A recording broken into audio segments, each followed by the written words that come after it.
Hey y'all, so this is just a kind reminder.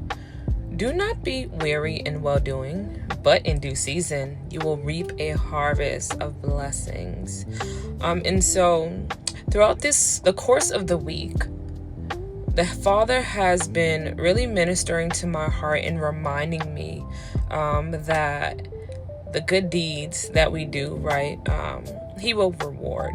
Not because we think we're good people, but essentially we are operating in a way in which that is a representation of Christ, right? Having a kingdom mindset. And with that, do not discount the small blessings that the Father has given you, but also do not discount the humble beginnings, if you will, right? Thank you, Holy Spirit. And so throughout this week, I've just been really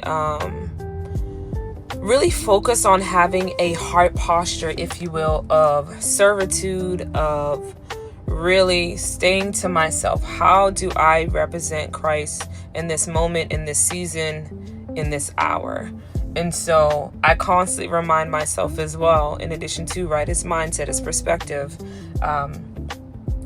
how I ought to be, how I ought to show up, even if the circumstance and or the situation that may arise that is presently before me is a distraction, if you will. And so I say all that to say, let me give you an example. So I was in the city and I was looking for parking, and I pulled into a parking lot. There's a parking attendant. And so in the place that I parked, apparently you can't double park. And so I was looking for parking, so I briefly parked. I stepped out of my vehicle to go talk to the parking attendant, and he was very rude, right?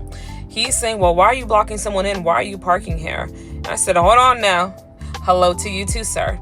And so I had to remind myself in that moment, number one, let's make sure we represent Christ, right? But also reinforcing that in the event someone is unkind to you, it does not mean you match their energy, okay? Do not match those that operate in a form of ungodliness, if you will. And so in that moment, I really thought about, okay, Lord, how do I represent you well? And so I said, sir, listen, I'm just looking for parking. I'm not from this certain area, if you will. And so if you don't mind directing me, that would be great, right? And so he said, oh, okay, I'm so sorry. Great. I'm not looking for an apology. I'm looking for folks to do better, right? We should be looking for people to do better. What am I supposed to do with an apology is what was my thought process. I'm not going to